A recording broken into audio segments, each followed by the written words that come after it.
කලේ ආරාධනා සන්තුසිත රාජයාව මන්දිරේ බෝසත් විඳිනා කල සුරසපා තුසිත දෙව්පුරේ සන්තුසිත රාජයාව මන්දිරේ බෝසත් විඳිනා කල සුරසපා තුසිත දෙව්පුරේ මා සතා බෝසතා සෞසතා ගොඩනන්නට සිතා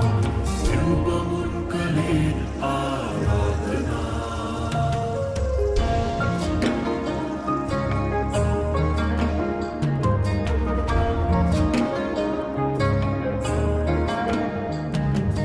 දෙව්බමුන් රැස් වුණා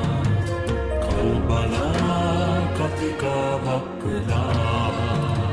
සසර දුක නිවාලන මගක් සොයා අඳුර දුරලනා දහම පෙන්වලා ඔබවන්න කලේ